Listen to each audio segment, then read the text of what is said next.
그 영상을 보기 전에 쌤이 주는 그 PDF 파일이 있을 거예요. 그거를 다운받거나 아니면 프린트 해가지고 거기다 좀 필기를 같이 하면서 영상을 들으면 좋겠습니다.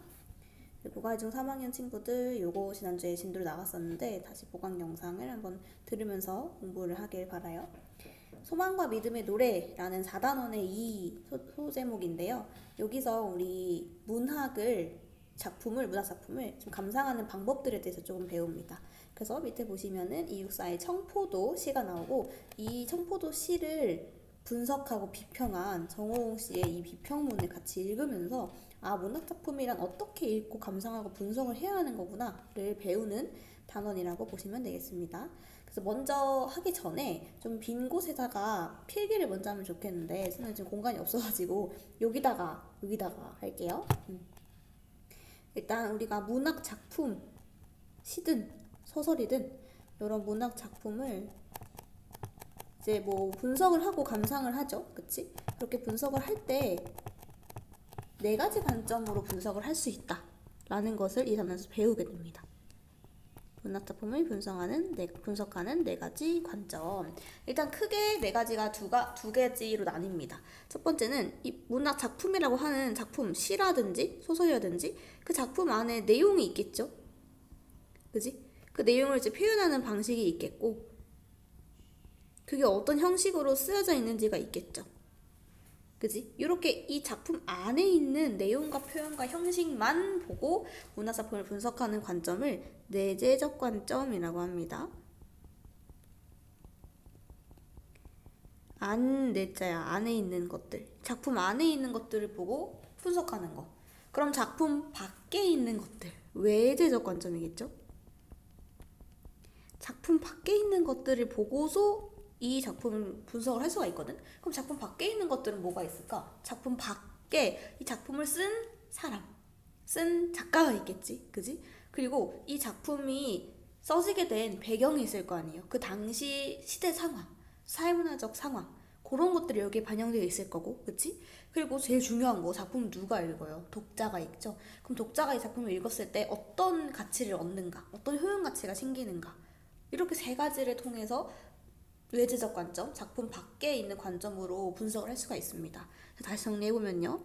작품 밖에 작가, 이 글을 쓴 작가의 경험, 작가의 가치관, 작가의 다른 작품들 이런 거 보면서 작가 관련해서 요거를 분석할 수도 있겠고, 그 다음에 두 번째는 그 당시 사회문화적 배경이 어땠는가, 사회문화적 배경 또는 사회문화적 상황 이런 것들이 어땠는가를 관점으로 이거 쓰여진 시대가 외제 관점이어가지고 그때는 정말 부정적이고 암울한 현실이었기 때문에 이런 내용을 썼을 거야 라든지, 아니면 이제 민주주의가 자유가 억압된 시기여서 이거는 이렇게 해석할 수가 있을 거야 라고 하는 그런 관점이 있습니다.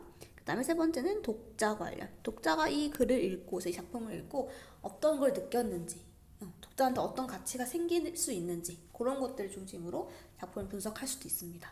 그래서 네 가지라고 하는 게 여기 첫 번째 내재적 관점, 두 번째 작가 중심, 사회문화적 중심, 독자 중심으로 이렇게 네 가지 관점이라고 봅니다. 그리고 요거를요 어떤 이론적인 그런 용어로 바꾸면 내재적 관점이라는 게 여기 작품 안에 있는 거잖아. 작품 이미 쓰여진 내용과 표현 형식은 우리가 어떻게 바꿀 수가 없어. 되게 절대적인 거란 말이에요. 그래서 요거를 절대론 관점이라고도 같이 얘기합니다. 같은 말이에요. 내재적 관점 또는 절대론적 관점. 그리고 작가 중심으로 분석하는 거 있죠. 요거는 작가가 이 작품을 표현하잖아. 그래서 표현론적 관점이라고 얘기를 하고요. 두 번째 여기다 쓸게. 이 사회문화적 관점으로 작품을 분석하는 것은 반영론적 관점이라고 합니다. 이 작품에 반영된 사회문화적 배경, 반영론. 그 다음에 독자 중심으로 분석하는 것을 효용론적 관점이라고 합니다. 어떤 효용 가치가 생기냐에 따라서 분석한 거니까요. 그래서 이렇게 우리가 이 단원에서 배우게 될 것은 문학 작품을 분석하는 이렇게 네 가지 관점을 배우고, 그러면 이 비평문 읽는다 했잖아. 그치? 이 청포도시라는 이걸 분석한 이 문학 비평가는 어떤 관점으로 분석을 했을까? 를 중점으로 해보겠습니다. 모든 문화작품은 다 이렇게 네 가지 관점으로 다 가능해요. 가능하고 또 독자마다 경험도 다르고 가치관도 다르고 배경지식도 다르잖아. 그치? 달라서 본인이 원하는 대로 이렇게 근거를 가지고 해석을 할 수가 있습니다. 자세 상황에 맞춰서. 네. 자, 그러면 요 이육사의 청포도 시를 먼저 한번 읽어볼게요. 먼저 꼭 예습으로 읽어보셔야 돼. 읽고 나서 시니까 머릿속으로 이미지 떠올리면서 화자의 상황과 정서와 태도를 생각을 해보셔야 됩니다. 읽으세요. 멈춰놓고 읽어야 돼. 읽었나요, 여러분들? 네. 자, 일단은 정말 우리가 절대론적 관점으로 그냥 여기 나와 있는 것만 가지고 해석을 한번 해봅시다. 자, 제목이 청포도예요. 여기 지금 옆에 이미지가 아주 잘 그려지도록 청포도 그림이 이렇게 나와 있지, 그치? 그러니까 여러분들이 읽으면서 아무 이런 그림이 없을 때, 글만 있을 때 머릿속으로 청포도를 떠올려야 돼. 제목 청포도니까. 이 청포도 가지고 화자가 얘기하려는 게 무엇인가를 생각을 해야죠. 그치? 자, 이제 형식을 좀 보면 총 1, 2, 3, 4, 5, 6, 6연으로 되어 있고 각 연이 지금 다 두 행씩 되어 있네. 그쵸? 구조적으로 뭔가 좀 안정감이 들게 되어 있습니다. 읽어볼게. 내 고장 7월은 청포도가 익어가는 시절. 내 고장이라 했으니까 화자가 표현적으로 드러나죠? 화자의 고장, 고향이겠죠? 그 7월에 청포도가 익어가는 시절이었대. 그럼 딱 떠올려. 화자의 그 청포도가 막 이렇게 막 익어가는 7월의 고장 풍경. 그지? 자, 이 마을 계속 쭉 이어지는 거죠. 시는 한편에 그리니까 이 마을 본인 마을일 거야. 고장 마을. 그 마을 전설이 주저리 열리고 먼데 하늘이 꿈꾸려 알알이 들어와 박혀. 어디에 갑자기 뭐가 주저리 열리고 뭐가 어디에 알알이 박힌다는 거야. 청포도요. 청포도 얘기하고 있잖아. 그치? 청포도 알이 이렇게 하나씩 그림처럼 주저리 이렇게 열려. 그리고 여기 알 하나에 들어와 박혀. 그 얘기죠. 그럼 뭐가 열리고 뭐가 박히는데?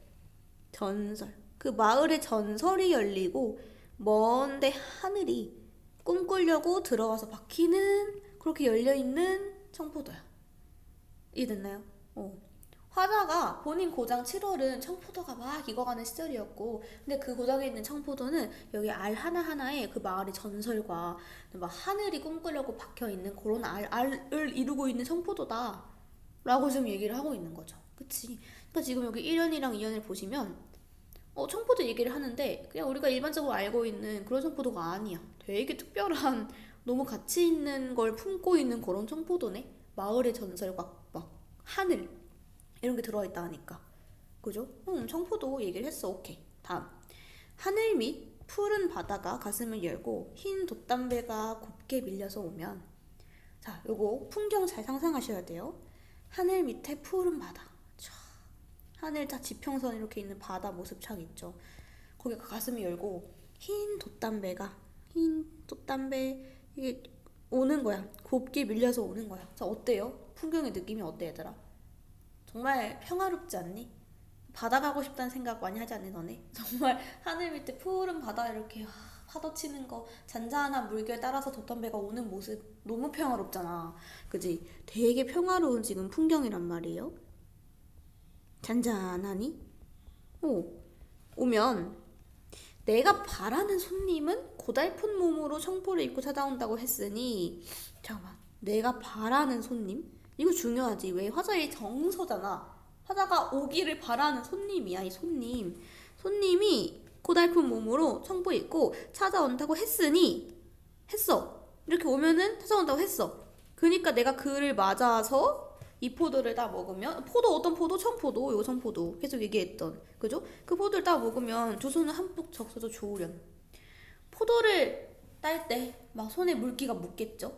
그지? 막 손 씻을 때도 묻겠죠? 그래도 괜찮대. 자기의 손은 그냥 젖어도 좋대. 왜? 내가 그토록 바라던 손님이 오잖아. 그 손님이 온다 했으면 그를 맞아서 우리 고장에 이런 좋은 청포도를 같이 먹어. 얼마나 좋겠어. 내 손이 젖어도 좋아. 아이야, 우리 식탁에 은쟁반 하얀 모시수건을 마련해 두렴. 왜 마련할까요? 지금 뭐하고 있는데? 손님 맞이하고 있잖아. 손님 맞이. 그러니까 손님 맞이, 포도 담을 쟁반, 손 닦을 모시수건 이런 거를 마련해도 되게 정성스럽게 손님을 맞이하는 모습이죠. 그지? 끝이에요, 이 내용이. 뭐야? 그러면 이 화자가 바라는 것은 손님이 오길 바라고 있죠. 그치? 그 손님이 오면은 뭐해? 본인 고장에 이 특별한 가치가 담긴 청포도를 함께 먹었으면 좋겠다. 이거잖아, 내용이. 그지? 우리가 지금 절대론적으로 봤을 때는 이 화자는 손님이 오기를 바라고 있구나. 그 손님과 함께 자기 고향의 청포도를 먹기를 바라고 있구나. 정도로 해석을 하시면 되겠죠. 그치? 그렇게 절대론적으로 해석할 수 있겠다. 그리고 또 이제 표현적인 걸 보면요. 여기가 되게 색채 이미지가 잘 두드러지는데, 색채 이미지란 색깔이죠. 색깔의 이미지. 두 가지가 있습니다. 이 시에 푸른색. 색깔 요거. 푸른 색깔. 그리고 흰색. 푸른색이랑 흰색의 이미지가 이렇게 딱 대비돼서 나오거든요. 찾아볼까요? 푸른 색깔 어디 있는지? 푸른색. 청포도 푸른 색깔이죠. 또 하늘. 그리고 여기 푸른 바다. 그리고 청포. 푸른 색깔 도포잖아요. 청포. 그죠? 요렇게 푸른 색깔 이미지가 보여. 그죠? 그리고 흰색 이미지 써볼까? 흰색 이미지. 흰색, 흰 돛담배. 그리고 여기 은쟁반이랑 하얀 모시수건. 이렇게 흰색 이미지를 할 수 있겠지. 그치? 그러니까 푸른색과 흰색이라는 그런 색깔 이미지를 통해서 이미지가 더 시각적으로 생생하게 드러나도록 쓴 시다 라고 보면 되고, 얘들아, 푸른색이랑 흰색이라는 게 이미지가 좀 어때요? 느낌이? 푸른색은 조금 뭔가 생그럽고, 그죠? 뭔가 활기찬 그런 이미지고, 흰색 되게 순수하고 깨끗한 이미지잖아. 그치? 그런 것들을 이용해서 시에 어떤 느낌이 주려 했을까 라는 것도 생각해 보셔야 되고요. 또 하나 더 표현법을 보시면, 아이야, 아이 부른 거야. 얘야, 은쟁반 모유수가 말하려도 하면서 아이야 불렀어. 자, 근데 여기 보시면 하얀, 원래 하얀이겠죠? 하얀, 그지? 원래 하얀인데 왜 하얀이라고 시적 허용을 했을까? 왜 했을까요? 시적 허용을 왜 하죠?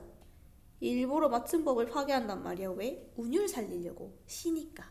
시 운문 문학이죠. 운율이 리듬감이 느껴지는 게 중요하기 때문에 아이야, 하이야 이렇게 라임을 맞춘 거지, 리듬을. 그죠? 그래서 여기 시적 허용 있다는 거 잘 보시면 되겠습니다. 그래서 전체적으로 내용만 정리하면은 화자가 바라는 것은 손님이 오는 거고, 그 손님이 온다면 정말 자기 고장에 가치 있는 청포도를 같이 함께 먹고 싶은 그런 바람과 소망을 다룬 것이다 라고 보면 되겠죠. 그지? 자, 근데 이제 이 시가 시인이 이육사잖아요. 그쵸? 그래서 이 이육사 시인의 삶과 이 당시의 시대 상황과 그런 걸 또 빼놓고는 얘기할 수가 없어. 이육사 시인은. 아시는 분도 있겠지만은 일제강점기 때 시인이시거든요. 그래서 이육사 시의 특징을 한번 비평문 보면서 다시 한번 정리를 해보겠습니다. 잘 보세요. 자, 이제 이건 비평문입니다. 이 이육사 청포도 시에 대한 비평문. 읽어볼게요. 자, 1939년 8월 이육사의 대표작 가운데 하나인 청포도가 그 아름다운 모습을 드러내었다. 1939년 8월에 나온 작품이네요. 이제 일제강점기 중이죠. 그치? 자, 시인의 삶과 관련지어 볼 때 이 작품은 여름과의 청포도를 통해 조국 독립의 소망과 믿음을 노래한 시라고 해석하는 것이 자연스럽다.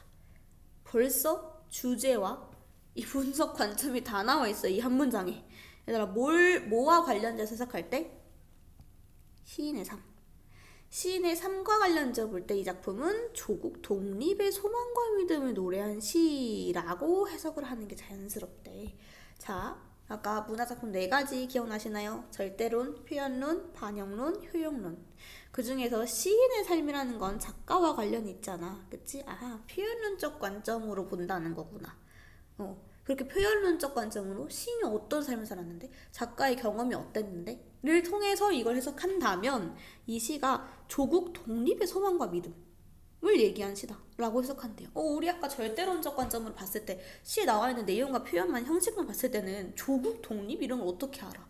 그치? 몰라. 그냥 화자가 어떤 손님을 기다리는구나, 그 손님이 오기를 기다리고 청포도를 먹겠다는구나, 그 정도만 알았지만 시인의 삶이 껴버리면은 이게 조국 독립이라는 소망과 믿음을 노래한 거래 라는 걸 알 수 있다는 거죠. 그러면 시인의 삶이 어땠길래 시인의 삶에 대한 얘기가 나옵니다. 자, 이육사 시인이었죠. 보세요. 이육사의 고향은 경상북도 안동군 도산면 원촌 마을이다. 조선 중기의 대학자인 퇴계이 왕의 후손들이 300년 가까운 긴 세월 모여 살아온 곳이다. 이 마을 사람들은 태계의 가르침을 조차 선비가 지켜야 할 규범을 배우고 실천하는 것을 무엇보다 중요하게 여기며 살았다. 그래서 이 역사는 이런 분위기 속에서 선비 교육을 철저히 받으며 성장했다. 이 같은 교육으로 형성되는 선비 정신 속에는 나라가 위기에 처했을 때 개인의 편안함을 돌보지 않고 나아가 싸우는 것이 바른 도리라는 생각도 들어있었다. 아, 잠시만 끊고 얘들아, 봐야 될 거. 지금 이육사의 고향 얘기를 왜 할까? 시에 이육사의 고장이, 내 고장이 나오잖아요. 그치? 내 고장 7월 청포도가 열리는 그 고장. 그러니까 이육사의 고장 고향이 어땠는데? 를 얘기를 한 거죠. 선비 교육을 철저히 받으며 성장했고, 그 선비 정신이 뭐다? 나라가 위기에 처했을 때 맞서 싸우자 라는 생각이 있었단 말이야. 아, 그래서 이 이육사의 고향이 원촌마을 있죠. 이 원촌마을과 바로 그 옆에 자리한 이 항해마을에서 독립유공자가 30명 넘게 나올 정도로 일제에 대한 저항성이 두드러졌다. 왜? 이와 깊이 관련돼 있다. 이게 뭔데? 고향의 선비 정신을 배웠던 거랑 관련이 있다. 라고 얘기를 하고 있는 거죠. 자, 이런 공간에서 나서 자란 이육사는 자연스럽게 나라를 찾고자 일제와 맞서 싸우는 길로 나아갔다. 네, 그래서 거의 모든 평생을 일제 강점기 때 이제 독립운동에 온 힘을 쏟으셨죠. 그래서 우리가 지금 청포도시를 보고 있지만 다른 이육사시를 여러분들 본다면은 정말 강인한 정말 엄청난 저항 정신을 볼 수가 있어요. 지금 청포도는 되게 순한 맛이야, 다른 이육사시에 비하면. 나중에 한번 같이 보겠습니다. 그의 일생이 그냥 가난, 질병, 투옥으로 고통스러운 길이었다. 안타까운 거, 우리가 45년 8월 15일에 독립을 했죠. 그치? 못 보고 돌아가셨네요. 1944년 1월 16일 새벽 베이징의 어느 감옥에서 외롭게 숨질 때까지 그는 굽히지 않고 계속해서 그 길을 걸었다.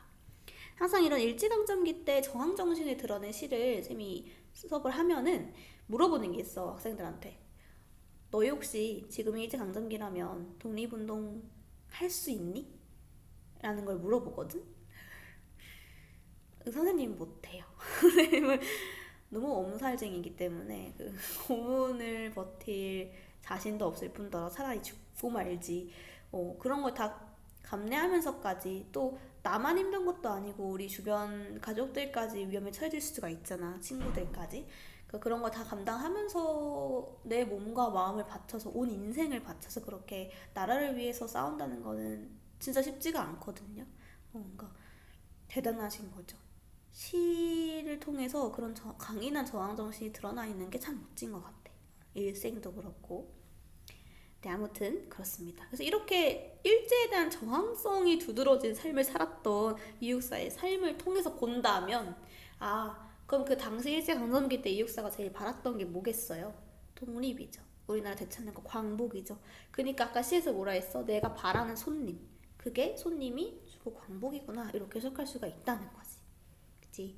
자, 그러면 우리가 시를 조금 더 나노 단위로 분석을 해봅시다. 이 청포도는 총 6연이었죠. 6연인데 각 연이 이행으로 이루어져가지고 안정감이 있는 시였고, 자, 중요한 거, 시상의 흐름에 따라 1, 2, 3, 4 그리고 5, 6 이렇게 네 부분으로 나누어서 볼 수가 있다고 합니다. 시상의 흐름이라는 거는 이어지는 흐름이 있을 거냐, 전개되는 흐름. 딱 1, 2가 이어지고 3, 4가 이어지고 이렇게 이어지는 흐름대로 본다는 거죠. 자, 1, 2연 내용을 보겠습니다. 뭐가 나왔었죠, 내용이? 청포도 얘기. 한여름 들어 본격적으로 이어가는 청포도의 특별한 의미에 대해서 말합니다.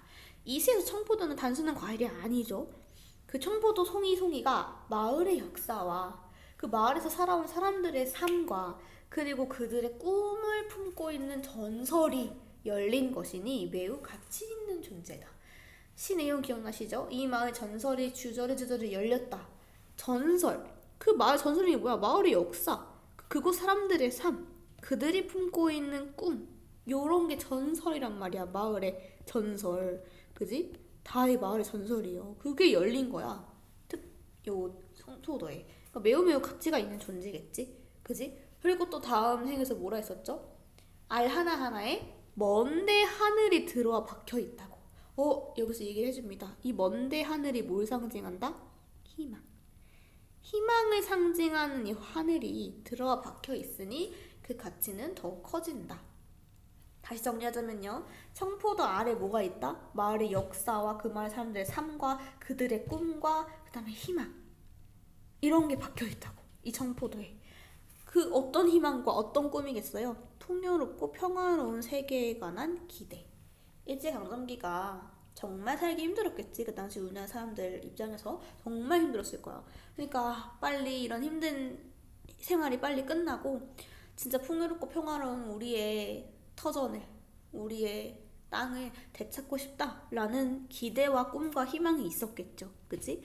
풍요롭고 평화로운 세계에 관한 기대. 그런 게 담겨있는 청포도다. 라고 얘기를 하고 있습니다. 자, 다음 3, 4연을 볼게요. 3, 4연. 내가 바라던 손님이 언젠가는 찾아오리라는 믿음을 말하고 있다. 그치? 손님이 왔음을 지금 바로 현재 하는 게 아니라 오면 이라 했어. 가정이야. 미래된 가정. 오면 그때 같이 청포도를 먹겠다 했어. 그러니까 언제인지 모르겠지만 언젠간 온다. 반드시 온다. 오면은 같이 먹겠다. 라는 믿음이지. 확신을 얘기한 거죠. 사면 내용은 그 손님이 찾아오는 날의 전경을 상상해서 그린 거다. 되게 잔잔하고 평화로운 모습이었죠. 우리 아까 읽어볼게. 잔잔한 바다 위로 순풍을 타고 돛담배가 미끄러지듯 다가오고 있는 풍경인데 험한 시절은 끝나고 소망하던 평화의 때가 온 것을 잘 보여주는 풍경이 사면에 나와 있습니다.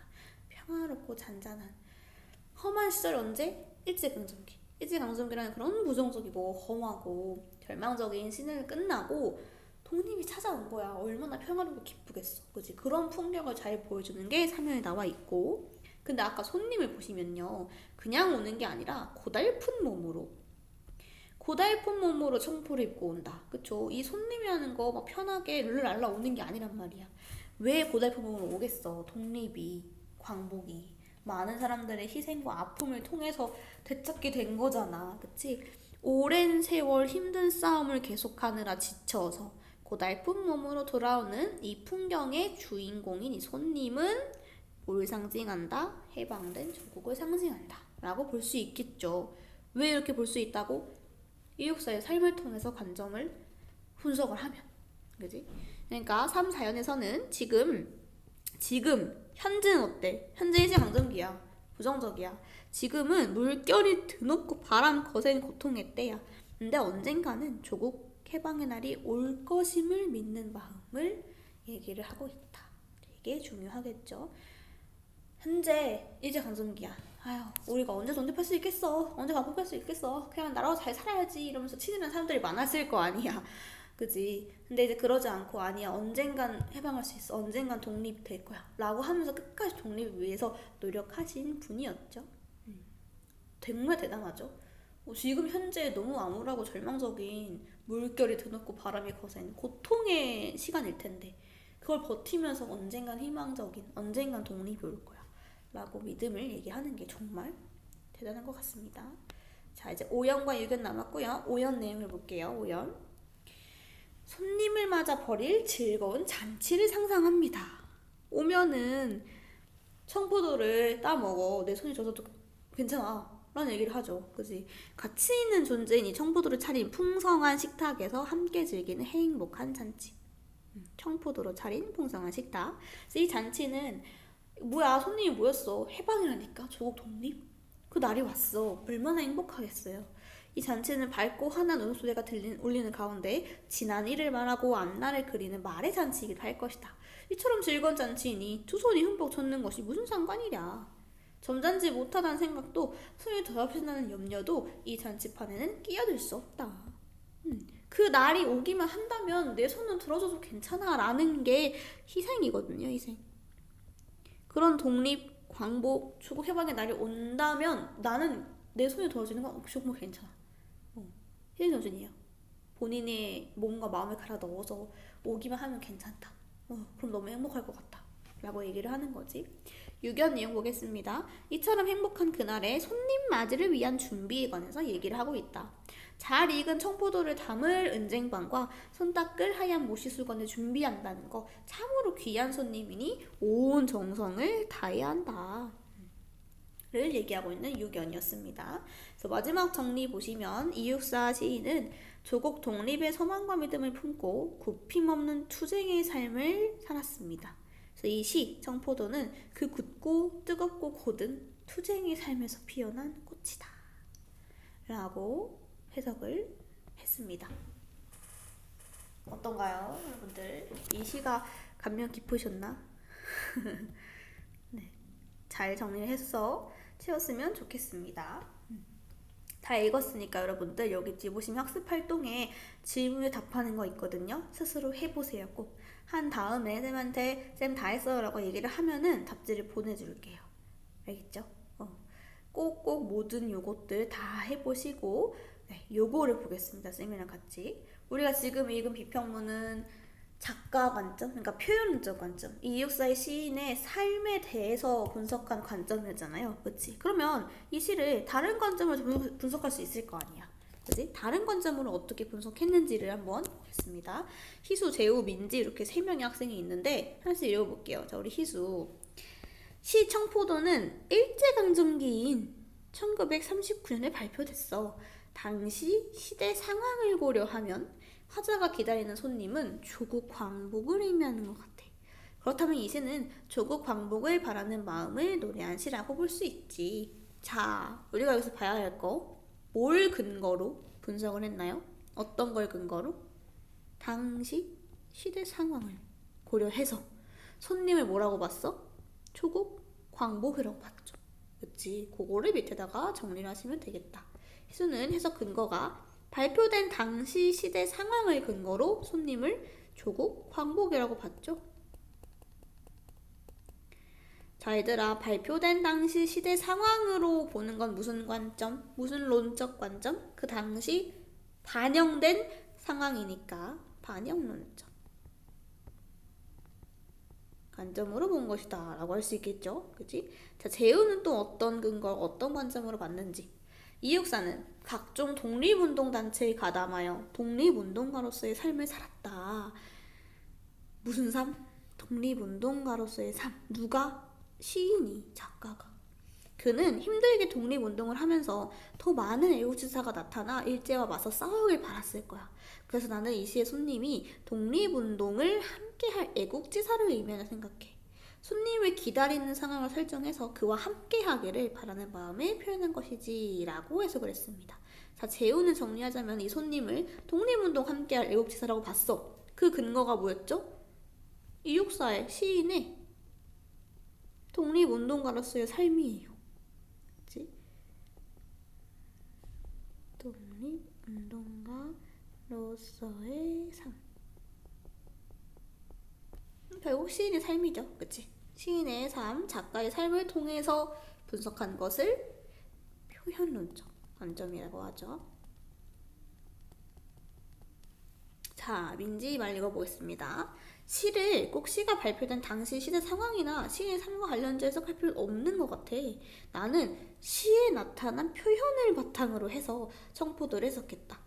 손님은 화자가 간절히 기다리는 대상이에요. 누구라고 특정할 수는 없을 것 같아. 화자의 어린 시절 친구나 스승일 수도 있겠지. 그렇다면 이 시는 그리움에 관한 시라고 볼 수 있네 라고 해석을 했습니다. 정리해볼까? 민지는 이 손님을 뭐라? 화자가 간절히 기다리는 대상이라고 본 거야. 간절히 기다리는 대상. 그 근거는요? 근거는 시에 나타난 표현을 가지고. 그렇죠? 시에 나타내는 표현, 그냥 그 자체만 가지고 하는 것은 절대론적 관점이죠. 화자가 정말 내가 바라는 손님, 간절히 오기를 바라는 거. 그게 뭐 어렸을 때 친구일 수도 있고 스승일 수도 있겠지만 그냥 그 사람을 간절히 그리워하는 그런 그림에 관한 시구나 라고 나타난 표현만 가지고 해석할 수도 있겠지. 그치? 그래서 이렇게 해석의 근거가 다양하고요. 이런 근거를 바탕으로 어떻게 해석할 수 있는지에 따라서 문제가 또 시험 문제가 나오겠지. 그치? 얘들아. 그래서 이렇게 나올 거야. 희수, 재우, 민지가 나오면 각각이 무슨 근거로 어떻게 해석했는지를 보시면 됩니다. 알겠죠? 네.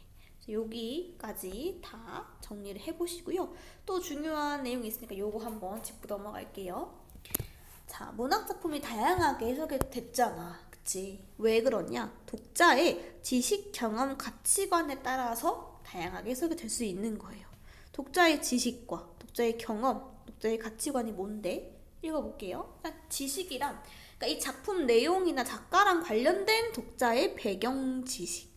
여기 있네요. 예를 들어서 이육사 시인의 삶에 관한 지식이 많은 사람과 그렇지 않은 사람은 청포도라는 시 해석하는데 차이가 있을 수 있겠지. 그죠?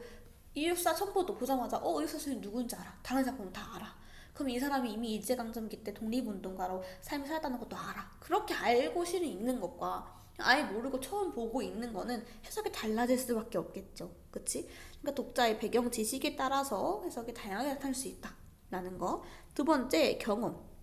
작품 내용과 관련된 독자의 경험. 예를 들어서 지금 작품 내용이 누군가를 되게 간절히 기다리고 오기를 바라고 있잖아. 그치? 근데 누군가를 간절히 기다려본 경험이 있는 사람과 그렇지 않은 사람은 청포도를 해석하는데 차이가 있을 수 있겠죠. 누굴 정말 막 친구 막 한 뭐 3시간, 4시간까지 계속 기다려봤어.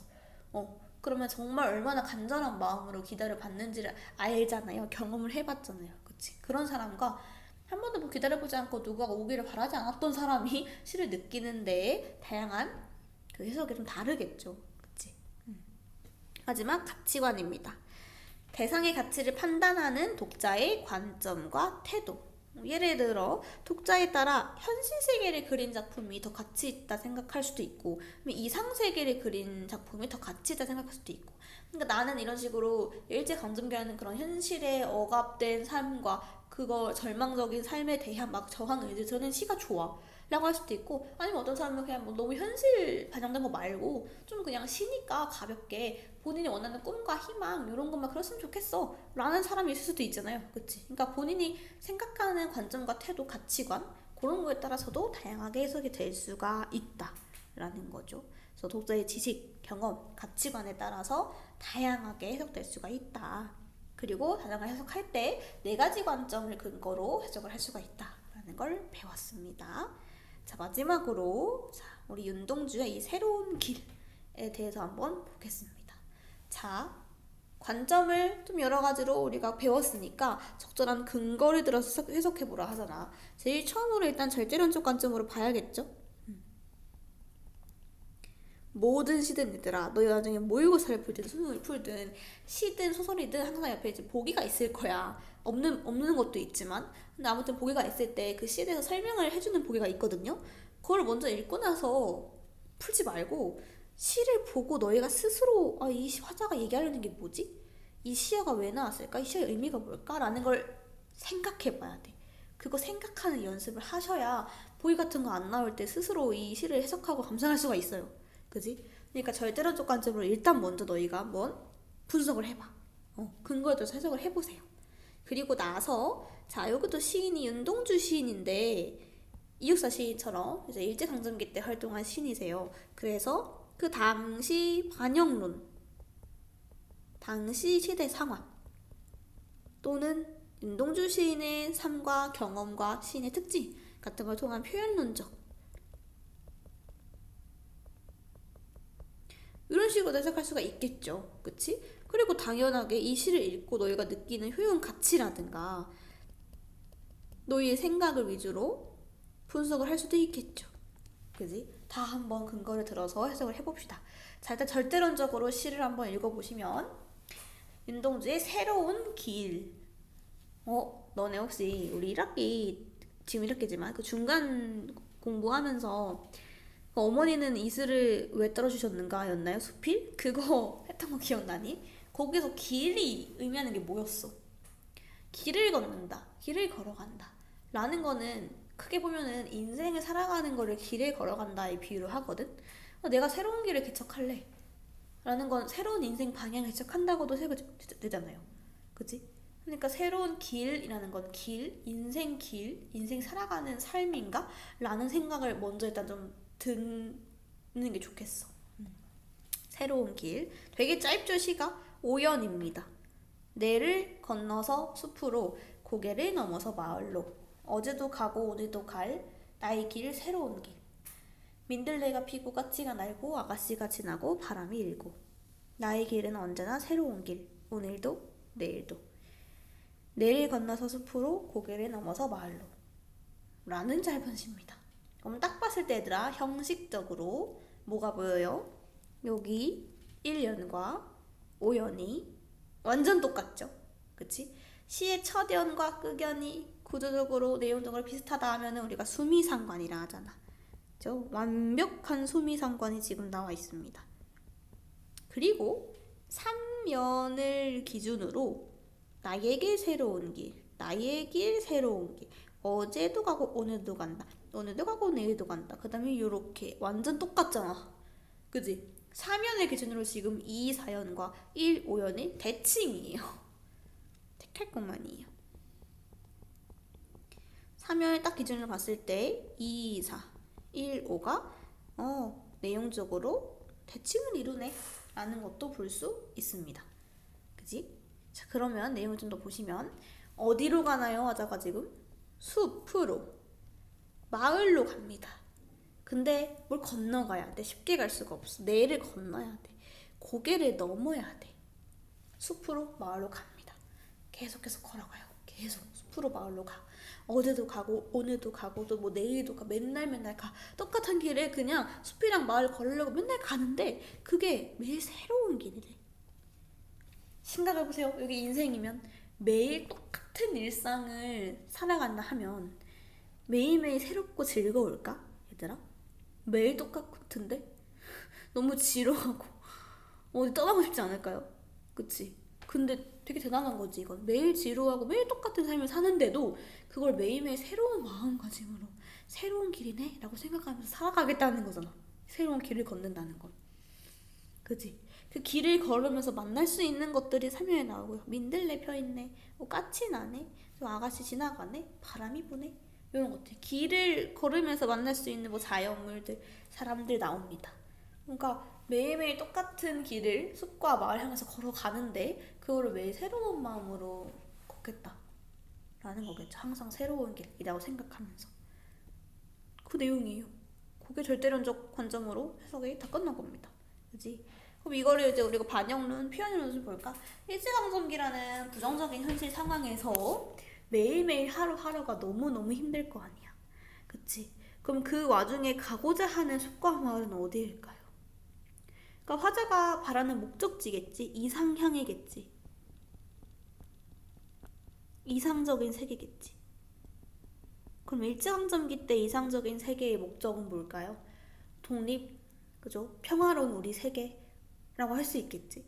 그걸 위해서 내를 건너고 고개를 넘어야 돼. 이거는 이 내가 가고자 하는 곳을 못 가게 하는, 힘들게 하는 방해물들이잖아. 그치? 이런 부정적인 것들을 넘어서, 건너서 거기로 가야 해. 그 매일매일 걷는 거야. 근데 그 매일매일 이상세계를 향해서 우리 독립과 광복을 향해서 걸어가는 길이 너무 힘들 거 아니에요. 하루하루가. 근데 그거를 매일 새로운 길이라 생각하면서 의지를 가지고 살아가겠다 라는 시라고 해석할 수 있겠죠. 새로운 길. 됐나요? 다른 윤동주의 시 중에 길이라는 시도 있어요. 그것도 다음에 한번 읽어보면서 정리를 해보면 좋을 것 같아요.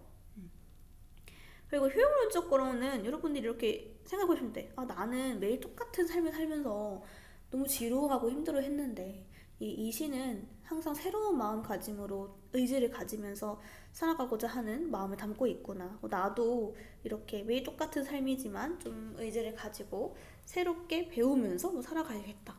이렇게 받아들이는 게 효용론적 관점이겠죠. 그치? 네. 그래서 이거 똑같이 여러분들이 직접 질문에 답을 해보시고 나서 쌤은 답지 달라고 하면은 주도록 하겠습니다. 됐나요? 끝입니다. 그치? 이렇게 해가지고 보면은 되겠고, 영상 계속 뭐 멈추고 돌려보고 하면서 중요한 내용이니까 꼭 공부를 하시길 바라요. 그리고 다 이제 했다면은 답지를 받아가고, 그리고 추가로 이제 풀 수 있는 문제 같은 것도 보내드릴 테니까 그것도 다 풀어서 토요일 수업 때 오면 됩니다. 고생했습니다.